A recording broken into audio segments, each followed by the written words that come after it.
Flour dust clung to Caleb Rourke's hands as he worked dough in the dim kitchen, the second cup on the table untouched, same as every morning.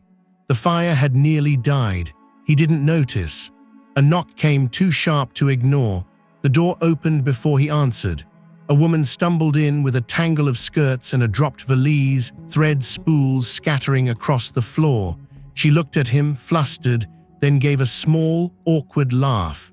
I was told this was the Rourke house. Caleb's jaw tightened, because correcting her might mean letting her stay. Before we ride deeper into the story, hit subscribe, ring the bell, so you'll never miss another ride through the legends of the Wild West. Now, let's get back to the trail. Flour dust clung to Caleb Rourke's hands as he stood at the kitchen table, working the dough with the same patient strength he used for everything in his life now. Press, fold, turn, press, fold, turn. The motions had no warmth in them. They were only habit, done because morning came whether a man welcomed it or not. A grey wash of winter light crept through the small window over the sink, touching the scarred boards of the floor and the untouched cup at the far end of the table. That second cup had sat there every morning for 3 years. He never filled it. He never moved it. He let it stand as it was. The one thing in the room he would not admit had become foolish. The fire in the stove had burned low. A thin chill sat in the kitchen, but Caleb scarcely noticed. He rarely noticed cold anymore unless it threatened the horses or split the water bucket. Then came the knock, brisk and misplaced, as if whoever stood outside expected a house where people still opened doors quickly and welcomed company. Before Caleb could cross the room, the latch lifted and the door pushed inward. A young woman stumbled in sideways, catching her skirt on the jamb. A valise slipped from her hand and struck the floor with a dull thump. The catch sprang open. Thread spools rolled across the boards in red, blue, and cream. A pincushion landed under the chair. A folded length of fabric unfurled itself like surrender. She stared down at the mess, then up at him, her cheeks turning pink from embarrassment and cold together. I was told this was the Rourke house. Caleb's mouth hardened. She was travel-worn, plainly tired, and not at all what his silent morning had prepared him for. Her hat had shifted crooked from the journey. A soft brown curl had escaped near one ear. She did not look bold enough to force her way into a stranger's kitchen. She looked like a woman who had trusted the wrong set of directions, because correcting her might mean letting her stay. He wiped his hands on a cloth and said, "It is." Relief brightened her face too soon. "Then I have not come in vain. I am Clara Whitfield. I came by the noon stage yesterday, then the freight wagon this morning. I was given to understand." Her voice faltered under his expression. "I was given to understand I was expected." Caleb felt the old weariness settle over him, thick as snow on a fence rail. "You were misinformed." She blinked. "Misinformed? No one here sent for a bride." Silence spread between them, awkward and painful. Clara's fingers tightened on the handle of the valise. She glanced at the scattered spools, then at the table, then at the second cup, as if it might explain something the man would not. "I see," she said, though it was clear she did not. Then perhaps the letter was answered by another Caleb Rourke. "There isn't another." Her small swallow told him enough. She had come a long way on one promise and found none at all. Outside, the sky had turned the color of lead. Snow was beginning again, fine at first, then steadier. Caleb knew the road back to town would blur by dark. He also knew he owed her nothing, yet when she bent to gather her things, doing it carefully so as not to trouble him further, something in the sight pricked at him. It was not pity. He had no use for pity. It was only the plain fact that decent men did not send a woman into a hard evening alone. "You can stay until morning," he said. She looked up. "I would not wish to impose." "You already have." The words came blunt but not cruel. "One night won't kill me." To his surprise, a faint smile touched her mouth. "That is almost gracious." He did not answer, though the corner of his mind noticed the line. She took off her gloves near the stove, flexing reddened fingers. Caleb returned to the dough. The house had been empty too long to know what to do with another presence. He could hear the small sounds of her settling herself, the careful placing of her hat, the rustle of skirts as she knelt to mend the fire without asking. In a few minutes, the chill eased. He told himself he should object. Instead, he watched the revived flames catch hold and climb. That evening, they ate in near silence. Caleb cut thick slices of bread and laid one on her plate without looking at her. Clara thanked him as if she had been given something finer than coarse flour and bacon grease. She ate neatly, with the self-command of a woman taught not to take too much where she depended on the kindness of others. After supper, she washed the dishes before he could stop her. He found himself standing in the doorway, irritated less by the act than by the oddness of seeing someone else at his sink. "You need do that." She dried a plate and set it aside. "No, but I have hands." He had no ready answer to that. The next morning he expected to wake to stillness and find her preparing to leave. Instead, he came into the kitchen and stopped short. The stove was lit, coffee simmered, the table had been wiped clean. Clara stood by the window attempting to roll biscuit dough in a shape that had gone stubbornly oval. She looked over, startled. "I hoped to have them ready before you came in, but I fear they are determined to be a different meal entirely." Caleb stepped closer despite himself. The dough was too thin on one side and nearly raw on the other. "You've pressed all the life out of it." She made a face at the board. "I had that impression." Without thinking, he took the rolling pin from her and showed her once, steady and even. She watched with full attention, not proud enough to pretend she knew better. When he handed it back, she copied him, and the next turn came smoother. "There," he said. She studied the dough, then him. "You speak more kindly to bread than to people." The remark was so unexpected that a sound left him before he could stop it. Not a laugh exactly, but close enough to one that both of them noticed. Clara's eyes brightened. "Well, there you are." He frowned. "There who is?" The man still inside all this silence. He turned away too quickly, but the words lingered. By noon the storm had deepened, making departure useless. By evening the creek road was buried. Clara would have to remain another day, then another after that. Caleb told himself it was weather and nothing more. Still, once necessity settled in, the house began to change in ways he could not ignore. She moved through rooms that had long since given up expecting footsteps. She opened curtains. She beat dust from cushions on the porch when the sky cleared. She mended a shirt he had thrown aside months before. She found an old blue crock and set dried sage in it near the stove, so that the kitchen looked briefly like a place where people might linger after meals instead of escaping them.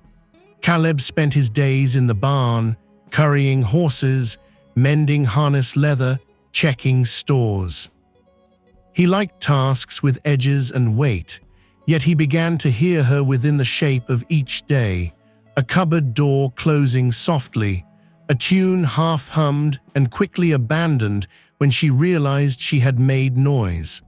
Once, a crash followed by a whispered, "Oh no." He came in to find her standing on a chair with one hand in the pantry shelf and a jar of preserved peaches at her feet, broken wide. I had nearly rescued it, she said with dignity. You dropped it. I did say nearly. He stared at the amber syrup spreading over the floorboards. She looked so genuinely aggrieved that annoyance lost its footing. Caleb fetched a rag. She climbed down to help, then slipped on the sticky boards. He caught her by the waist before she fell. For an instant she was against him, light but solid, one palm braced on his shoulder, her breath caught.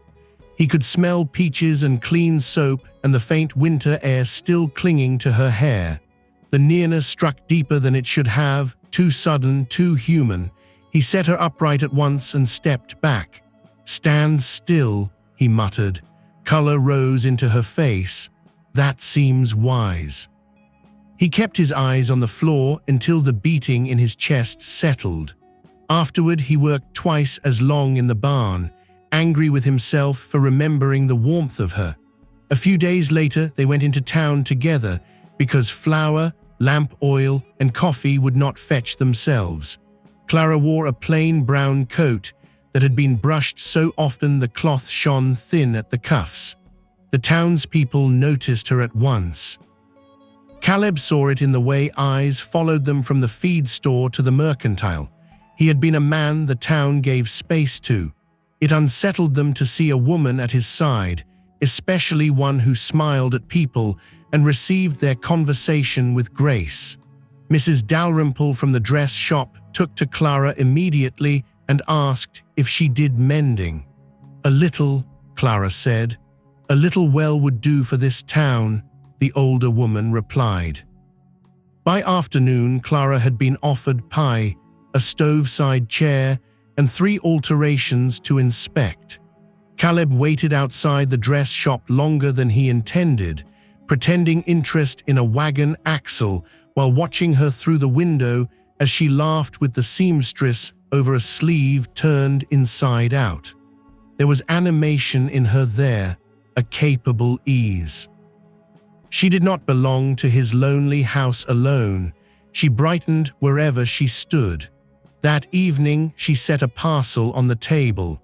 Mrs. Dalrymple paid me in coin and half in food. I have contributed to the household.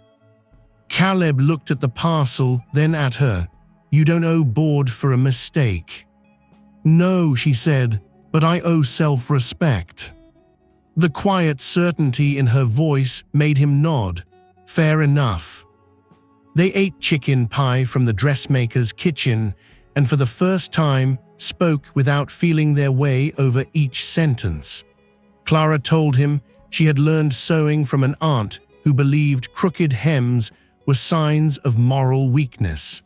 Caleb told her his younger brother Owen lived 2 valleys over and had 6 children loud enough to shake a roof beam.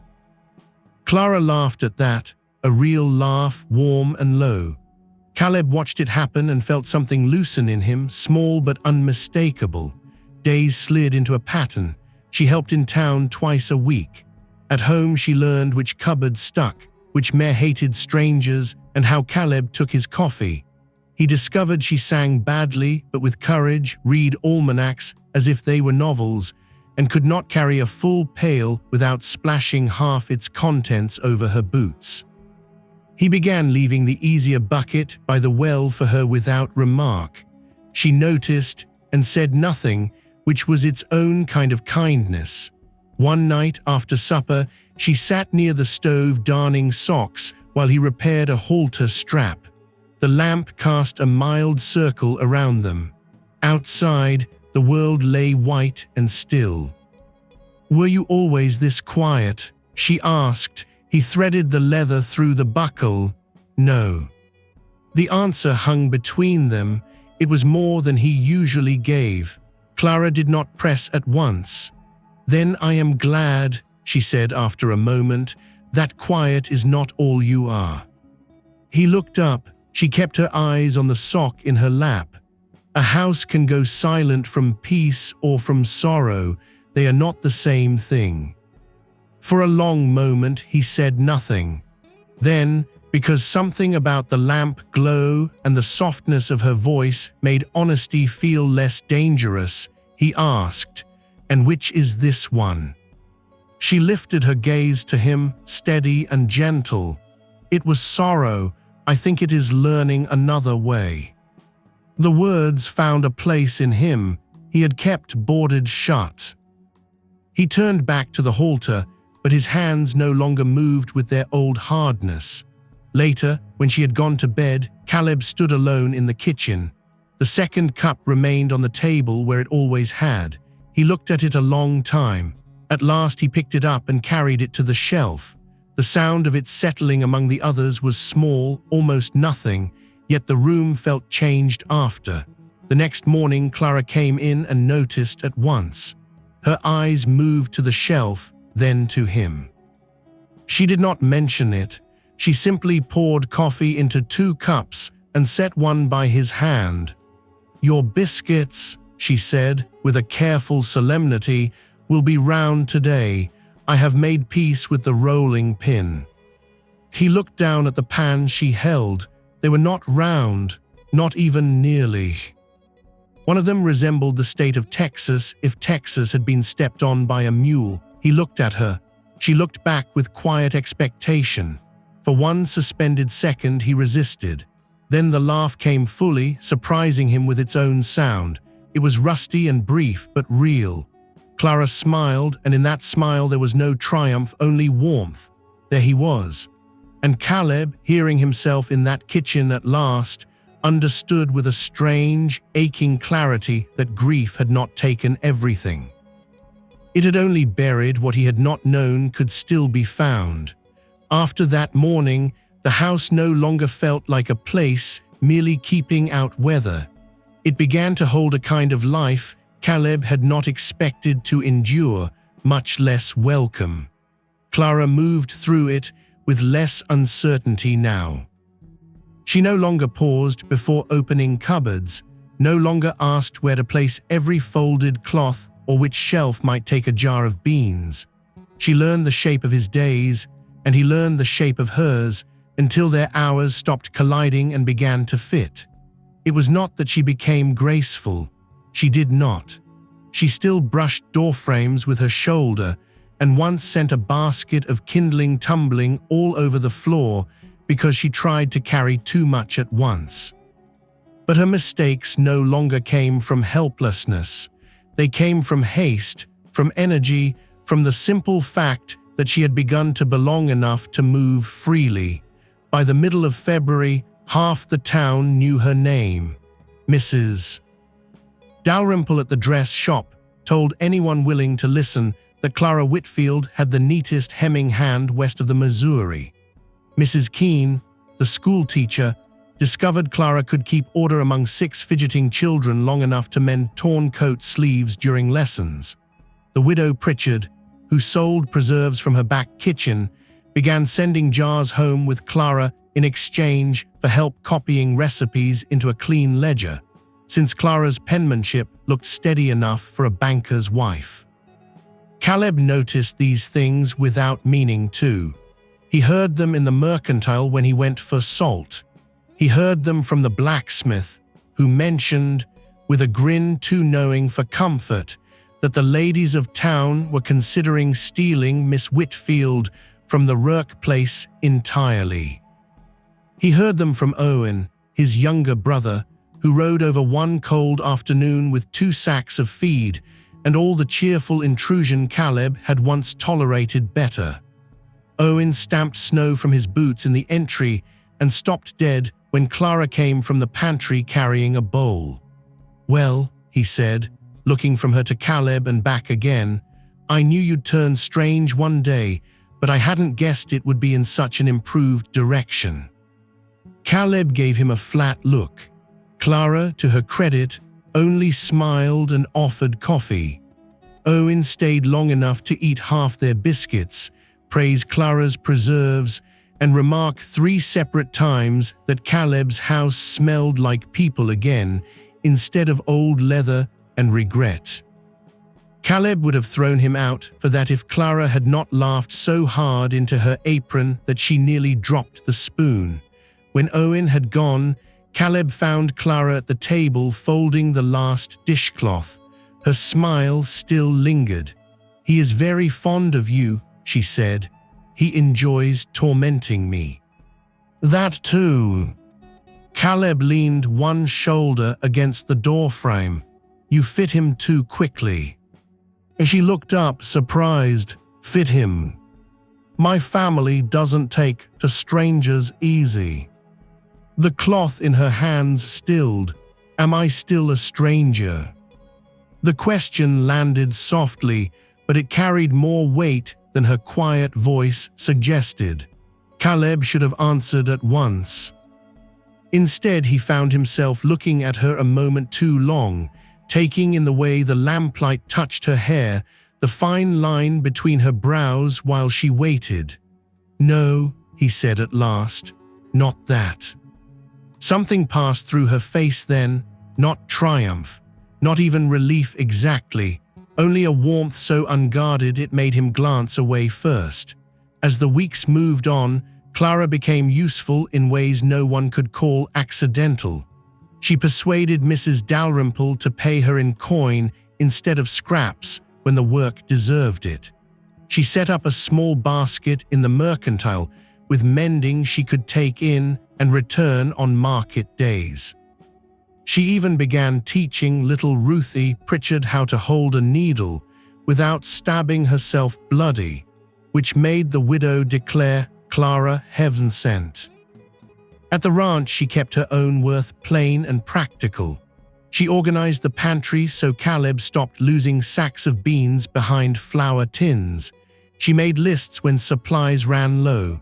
She discovered one mare calmed quicker if spoken to in a low, foolish sort of babying tone Caleb had always considered nonsense. The mare proved him wrong. "She likes you," Clara said one morning, rubbing the animal's nose. "She likes oats." "She can like both." He watched Clara tuck her skirt up a little to avoid the mud, her boots planted with surprising confidence in the straw. The mare leaned into her hand. Caleb should have found the sight merely useful. Instead, he stood too long with the curry brush in his hand and an odd, quiet pride stirring somewhere beneath his ribs. It came to him more often now, that attention. He began noticing what color ribbon she tied back her hair with, though he could not have said when he started caring. He noticed when she grew tired from too much stitching and rubbed the base of her thumb. He noticed she had a habit of reading recipes aloud under her breath, as if coaxing them into obedience. He even noticed the rare hours when the house fell silent because she had gone into town, and those were the ones he liked least. That disturbed him. One evening, she returned late from Mrs. Pritchard's with flour on her sleeve and snow damp at the hem of her coat. Caleb was splitting kindling by the shed. He set the axe down too sharply when he saw how dim the light had grown. "You should have come back sooner." She paused, startled by the tone more than the words. "Mrs. Pritchard's stove pipe came loose. We had to set it right before dark." He stepped closer, taking in her chilled cheeks. "The road turns bad after sunset." "I know the road. That doesn't make it safer." For a moment, she only looked at him, then something gentled in her expression. "Were you worried?" The question was too direct. Caleb reached for the stacked wood instead. "No." She came nearer, close enough that he could hear the dampness of her breath in the cold. "You split half a tree while waiting." "I needed wood." "Of course." There was no mockery in it, only a quiet knowing that unsettled him more than teasing would have done. She took the smaller bundle from his arms before he could object and carried it toward the kitchen. Caleb followed with the larger stack, irritated with the truth he had already failed to hide. The moments between them began to sharpen. One afternoon, she stood on a stool in the pantry, reaching for a jar of dried apples from the high shelf. Caleb came in just as the stool rocked on an uneven board. He crossed the room in 2 strides and caught her around the waist. This time she did not fluster and babble apologies. She simply held still in his hands, her fingers closing on his shoulder as they found balance together. For one long beat, neither moved. She was light, but not fragile, warm through wool and cotton, close enough that he could see the faint gold flecks in her brown eyes. "Have I rescued you twice now?" he asked, his voice rough. She gave the smallest smile. "You may count the peaches as one and this as another, if you like." He should have set her down at once. Instead, his hands remained where they were a moment longer than necessity required. Her breath changed, so did his. Then Clara looked away first. Caleb released her and stepped back, as if the pantry had suddenly become too narrow to breathe in. "I'll fix that board," he said. "Yes," she answered softly. "That seems sensible." He spent the next hour repairing a stool that had scarcely needed it. That night, he lay awake longer than he had in months. The memory of her waist beneath his hands would not leave him. Worse than that was the wanting behind it, the simple human ache of being drawn toward warmth after years of cold. He turned onto his back and stared into darkness, angry at himself for being a man divided against his own heart. In the morning he was quieter, not harsh, just careful in the old way, as if each word must be measured and none spent carelessly. Clara felt it at once. She did not complain. She matched his reserve with a gentleness that made him ashamed. 3 days later, in town, the blacksmith's wife stopped Clara outside the mercantile and pressed a swatch of fabric into her hands. Caleb waited by the hitch rail, pretending interest in a cracked saddle strap, while their voices drifted toward him. "You've done well for yourself," the woman said warmly. "A decent house, steady work, good company." Clara answered after a pause, "Yes, I have been fortunate." There was gratitude in it, but also caution. Caleb heard the difference. When they rode home in the wagon, Clara kept her gloves clasped in her lap and watched the road. The grey sky hung low over the fields, the snow crusted with old tracks. "At some point," she said quietly, "the weather will break for good." Caleb held the reins steady. "It always does. And when it does, I ought to decide where I'll settle."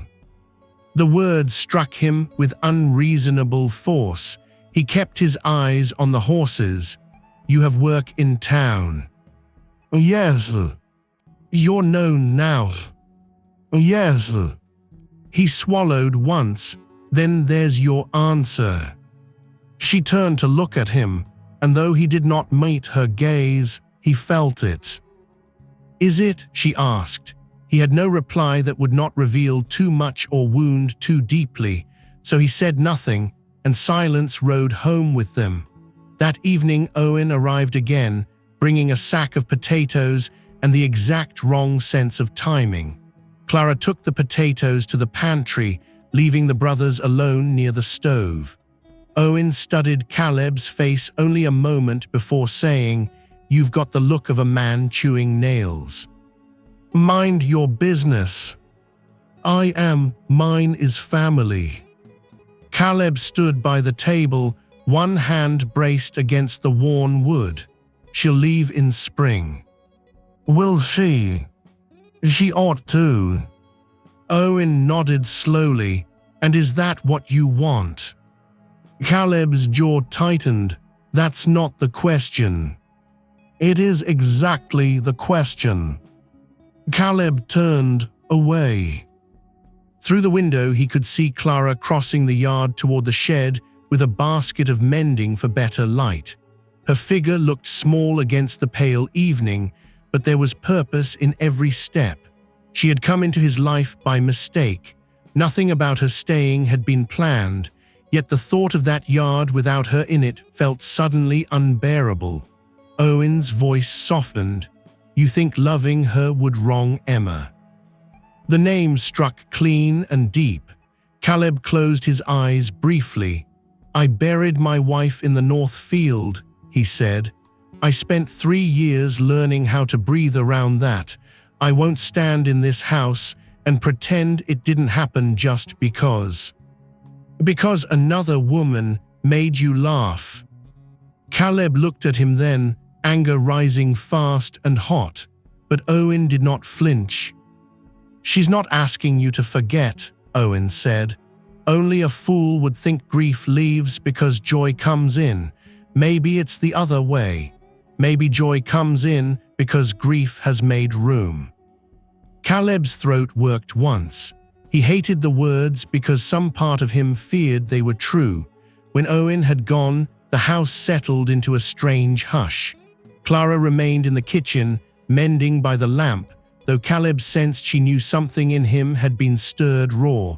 He stood near the stove too long, then crossed to the shelf for a cup and found his hand unsteady. "Caleb." Her voice was soft, no pressure in it. He turned, meaning to say he was fine. The lie would not form. "I don't know how to do this," he said instead. Clara laid the mending aside. He looked at the floorboards because looking at her felt impossible. She was 26. Emma, she laughed with her whole face, burned every first batch of biscuits and swore the stove held a grudge. His mouth twitched once, then failed. When fever took her, it took the child too. After that, the house, I could not bear any sound in it that wasn't necessary. He had never said the words aloud in a string like that, never laid them down where another soul could see them. Once started, he could not seem to stop. "I thought if I kept everything the same, I would not lose more, as if silence were protection, as if loneliness were loyalty." His voice broke on the last word. Clara rose and came to him slowly, giving him every chance to turn away. He did not. The grief he had held hard and dry for years shifted suddenly, gave way, and left him standing there like a man whose strength had gone out through the soles of his boots. He bowed his head. A harsh breath tore loose, then another. "I am tired," he said, and the plainness of it made the confession worse. "Tired of missing her, tired of living like half a man, tired of wanting something I am afraid to touch." The tears came without drama, without warning, only the quiet collapse of a heart too long braced against itself. He covered his eyes with one hand, ashamed and helpless all at once. Clara did not speak at first. She only stepped close enough that her shoulder met his arm. After a moment, her hand found the back of his wrist, not prying, not urging, just there. When she finally spoke, her voice was low and steady. "You loved her well." He drew a ragged breath. "And you are loving her still," Clara went on. "That will not change because your heart has remembered how to open." He lowered his hand then and looked at her through the blur of his own grief. There was sorrow in her face for him, but no fear of it, no impatience, no claim, just room. Caleb's chest shook once more before settling. He stood in the warm lamplight, spent and raw, while Clara remained beside him as if staying were the simplest thing in the world. For the first time since Emma's death, he did not feel alone inside the loss. And that, more than the tears themselves, broke him open enough to understand that grief had not only been mourning, it had been fear. Fear that any step toward life was a step away from love already buried. Yet with Clara standing beside him, he felt something else beneath the ache. Not peace, not yet, but the first honest possibility of it. The morning after Caleb's grief broke open in the kitchen, the house felt changed in a way neither of them named. Nothing visible had shifted. The stove still popped softly at dawn. The dry goods still lined the pantry shelves in Clara's careful rows. Caleb still went first to the barn before breakfast and came back with the scent of hay and cold air in his coat. Yet something private had been laid bare between them, and both of them seemed to move around it with an almost tender caution, as if a living thing had been set in the middle of the room and might startle if touched too roughly. Clara did not speak of Emma again. Caleb was grateful for that and unsettled by it too. A part of him had expected either questions or consolation. Instead, she gave him something harder to bear and better to receive: ordinary kindness. She set his coffee at the table without fuss. She left him quiet when quiet was what he needed. When she passed him in the hall, her hand brushed lightly over his sleeve once, no more than that, but the simple human comfort of it stayed with him all morning. For his part, Caleb found himself less able than before to hide what he felt. He noticed her as if some veil had been stripped from his sight. He noticed the faint crease that formed between her brows when she was thinking hard over her account book. He noticed how she tucked her lower lip in when threading a needle. He noticed that she was tired more often now, taking on work from town and home together, and that she dismissed it each time he mentioned it. "You'll wear yourself down," he said one evening when she nearly dropped a stack of folded linens from pure weariness. "I am made of stronger material than I appear." He took half the stack from her arms. "That remains to be proven." She looked up at him then, surprised by the gesture more than the words. A small smile touched her face, the kind that came when she was pleased by him and trying not to show too much of it. "I believe," she said, "you are becoming bossy." Caleb almost answered lightly, almost, but the nearness of her, the softness in her eyes, made the reply catch in his throat. He turned away instead and carried the linens to the bedroom. That was how it went for a time: nearness, then retreat, warmth, then caution. They had crossed into something unmistakable, and because of that, both of them had grown careful. Spring began to show itself in small ways.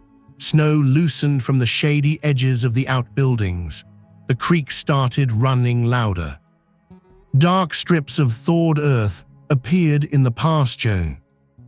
The town roads turned ugly and soft, but people smiled more readily, as they always did when winter finally loosened its grip. Clara's work increased with the season. Mrs. Dalrymple had started sending customers to her outright for sewing and alterations. The widow Pritchard asked her to help keep the books for the preserves she sold. Mrs. Keene even pressed Clara into assisting with a church supper, declaring that anyone who could organize 3 flour sacks, 2 tablecloths, and a dozen women arguing over pie plates was fit for any public task in the territory. Clara returned from these errands with a healthy flush in her cheeks and bits of news the house had not heard in years. Someone's son had come home from mining. A new baby had been born over near Willow Creek. Old Mr. Harper had finally agreed to stop feeding whiskey mash to his lame hog after public shame from half the town. Caleb found himself listening for those details as much as for her voice. Yet with spring also came the thing both of them had avoided naming: weather enough for leaving. One afternoon, Caleb came in from repairing a section of fencing along the lower pasture and found Clara at the table with 3 letters before her. She had 1 open and 2 folded aside. Her expression was thoughtful, but not calm. Thoughtful in the way of a person trying to decide something she would rather not have to decide. He set down his gloves. "News." As she looked up too quickly, "A little." He waited. After a moment, she handed him the open letter. It was from a dressmaker in Cheyenne, a cousin of Mrs.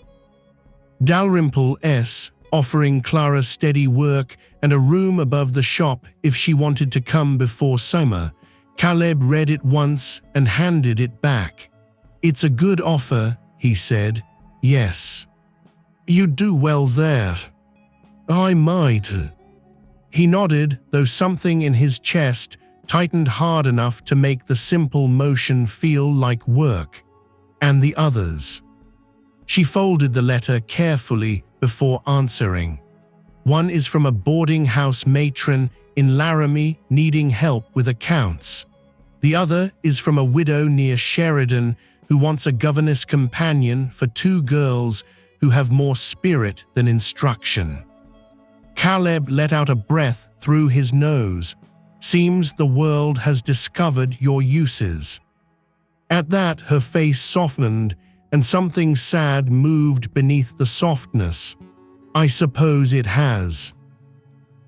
He should have said more, should have asked whether she wanted any of those things, should have asked whether she wished to stay. Instead, he moved to the wash basin and poured water over his hands as if the cold shock of it might steady him. Behind him, Clara refolded the letters with maddening care. That night at supper, they spoke of seed potatoes and lamp oil and whether the north pasture needed another week before turning the horses out. Neither mentioned the letters. The omission sat between them more heavily than any open quarrel might have done. Over the next several days, the distance grew, not cruelty, not even coolness. Just a painful politeness, as though both of them had stepped backward from the edge of something and could not decide whether that made them wiser or simply lonelier. Clara spent longer hours in town.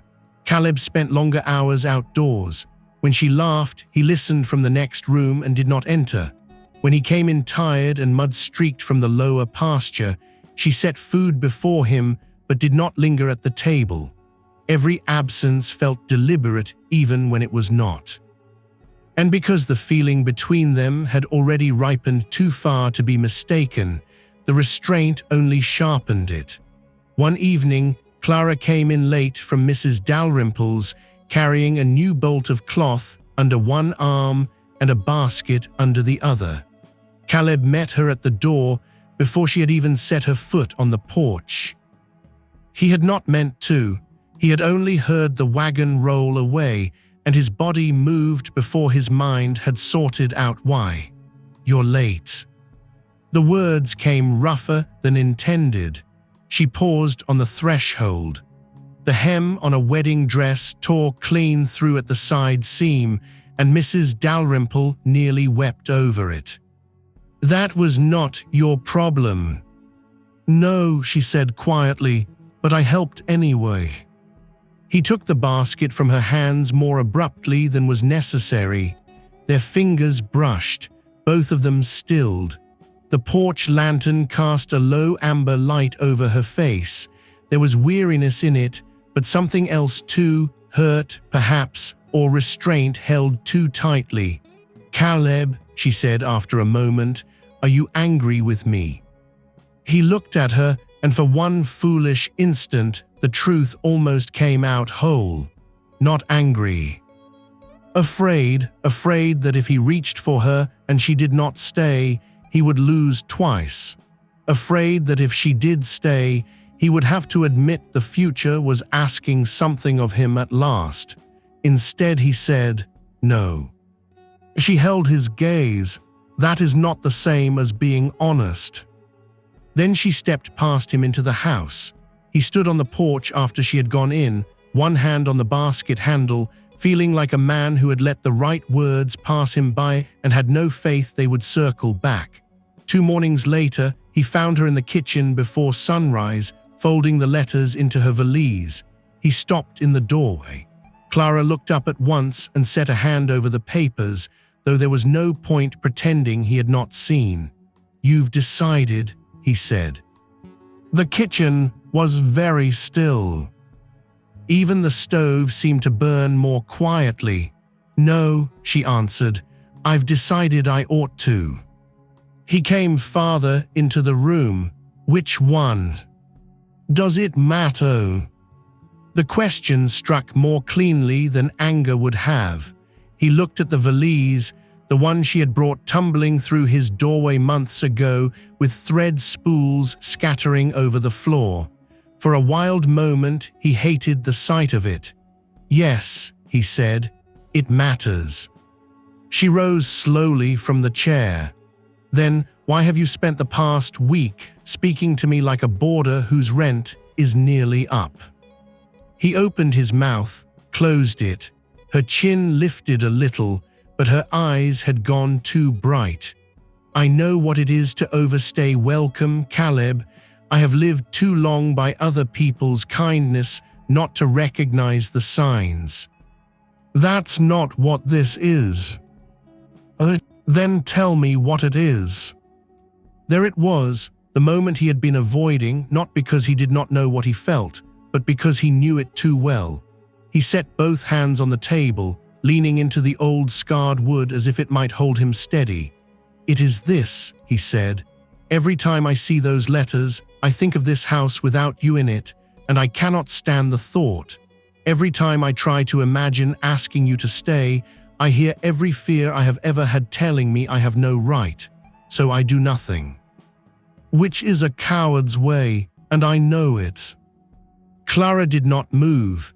Caleb lifted his eyes to hers. There was no use holding back now. "When you came here, I thought you were one more mistake dropped at my door. I thought I would endure you for a night, maybe two, until weather or good sense sent you elsewhere. Instead, you brought life back into every room you walked through. You made the kitchen warm again. You made this place sound like a home instead of a memory." His voice roughened, but he pressed on. "You made me laugh when I had forgotten I still could. You made me look up when I had spent years staring only backward. And God help me, Clara, somewhere in all that I began to love you." Her breath caught. Caleb swallowed once hard. "I love you with fear still in it. I love you with grief still in me. I love you without knowing how men do this cleanly after they have once buried a wife and child. But it is true all the same, and if you leave, I will understand it. I will deserve it, perhaps, for waiting too long to say any of this, but I could not let you go believing you were only tolerated here." By the end, the room had gone so quiet he could hear the faint click of cooling iron in the stove. Clara's hands trembled once before she clasped them together. When she spoke, her voice was soft, but it did not waver. "You foolish man." Caleb let out a breath that might almost have been a laugh if it had not carried so much pain with it. She stepped closer. "I did not need you to speak cleanly," she said. "I only needed you to speak true." He looked at her, hardly daring to move. "I have known for some time," she continued, "that part of you was standing with me while another part was still asking permission of the dead. I never wanted to rush that. Love that is pushed too soon turns fearful in the hand. But Caleb, grief is not a vow against happiness." His throat worked. She came one step nearer, enough that only a breath of space remained between them. "I do not want a life in Cheyenne," she said, "or Laramie, or Sheridan.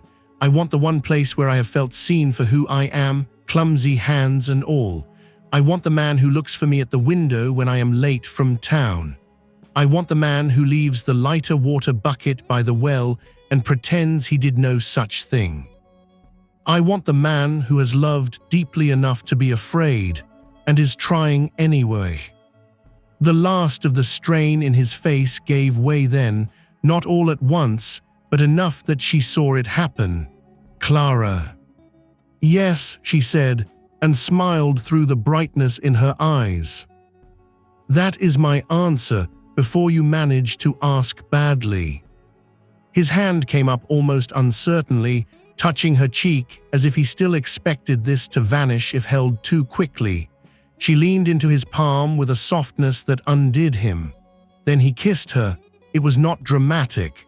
No grand sweep, no desperate claim, only a long-delayed tenderness finding its place at last. His mouth met hers gently, paused there, returned when she answered him without hesitation. The kiss deepened not through urgency, but through recognition, through the quiet wonder of finally touching what both had already carried in silence. When they parted, Clara's hand remained against his chest. "Well," she murmured, breath still a little uneven, "you are better at that than at speaking." A laugh broke from him, real and warm. "That bar was low." "It was." He rested his forehead lightly against hers, and for a long moment neither of them said anything at all. Nothing more needed saying just then. The hardest truth had already been given. Afterward, the change in the house was not sudden so much as sure. Clara's valise went back under the bed. The letters were answered with thanks and refusal. Caleb stopped pretending that caring for her could be hidden beneath practical gestures. He walked into town with her openly now, carrying parcels without complaint. When she worked late on sewing, he lit the second lamp without being asked. She took over none of his grief and asked him to surrender none of it. Instead, they made room around it, as people do when they mean to stay. With spring deepening, they repaired the house together.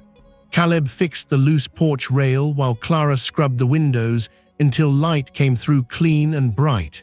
He built 2 new shelves in the pantry because she had outgrown the old space with her jars, ledgers, and folded cloth. She planted kitchen herbs in cracked stoneware crocks near the back steps. He pretended not to care where the crocks sat until he found himself moving them to better sun. The town received their understanding with less surprise than Caleb might once have feared. Mrs. Dalrymple declared she had known from the day Caleb waited outside her shop for 40 minutes under false pretenses. Owen arrived with his wife and 3 of the children one Sunday, looked from Caleb to Clara, and grinned so broadly that Clara nearly laughed before grace was said. "About time," was all he offered. By early summer, Caleb asked Clara to marry him in the plainest way possible, standing beside the half-hoed kitchen garden with dirt on his hands and a line of worry between his brows. "I had meant to do this better," he said, with some polish. She looked at him over the bean trellis. "That would not have sounded like you at all." So he asked anyway, earnest and awkward and wholly himself, and she said yes with such immediate certainty that he laughed before he kissed her. They were married in the little church near town under a wash of June light. Mrs. Dalrymple cried openly. Owen's youngest dropped a flower basket halfway up the aisle and had to be redirected by Mrs. Keene. Caleb stood waiting at the front, hands clasped too tightly, until Clara came toward him in a dress she had sewn herself, simple, neat, and lovely because she wore it with steady joy. Their vows were spoken without ornament. They did not need any. By autumn, the house was no longer Caleb's old place, with Clara added to it. It had become theirs in every visible way. Her sewing table stood near the south window where the light held longest. His boots were no longer the only pair by the door. There was laughter now at odd hours. Music sometimes, if Clara was brave enough to sing while cooking and Caleb was kind enough not to comment on the uncertain notes. The second cup on the table was no longer a relic. It belonged to the morning. As the seasons turned, so did Caleb, not away from memory but forward within it. Emma's name could be spoken now without splitting him open. Clara never shrank from it. She understood that love was not a house with one room only. Because of that, peace came more fully. The greatest proof of it arrived on a March morning, almost a year from the day Clara had first stumbled into his kitchen. Caleb came in from feeding the horses and found her standing by the table with one hand pressed low against her middle, and a look on her face so bright and uncertain that his own heart seemed to stop before it started again. "Clara." She laughed once, then covered her mouth with her fingertips as if the joy might spill too fast. "I have been keeping count," she said, "twice, then 3 times to be sure." He stared at her, then at the hand she held against herself. Understanding came slowly and all at once. A baby. She nodded, tears shining now. "If God is kind, yes." For a moment Caleb did not move. His face changed in small, astonishing ways, shock giving way to wonder, wonder giving way to something deeper and almost reverent. Then he crossed the room and gathered her carefully into his arms, as though she carried something holy, which to him she did. He held her for a long time. When spring fully returned, the house seemed to know before anyone else that a new life was on its way. Caleb repaired what did not need repairing. Clara folded tiny pieces of cloth with secret smiles. Mrs. Dalrymple arrived with baby gowns whether asked or not. Owen's children argued over who would be the favorite cousin. And on quiet mornings, when the sun came soft through the kitchen window and the smell of bread lifted warm into the room, Caleb would look across the table at Clara and feel the truth of his life settle deep and sure. Once he had believed love ended in burial and silence. Now he knew better. Now there was a wife in his home, laughter in his rooms, hope laid gentle and growing beneath Clara's heart. The sorrow he had carried had not been erased. It had been answered, not by forgetting, but by the grace of being led back into life, one small, stumbling, steadfast kindness at a time. The cowboy who had once stood alone in a dim kitchen beside an untouched second cup no longer measured his days by what was missing. He measured them by what remained, by what had returned, by what was still to come. If this story stirred a memory or two, saddle up with us again. Hit subscribe and help this old frontier tales alive.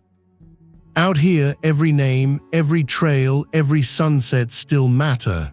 So, till we meet again, friend, keep your hat tipped to the past and your heart pointed west.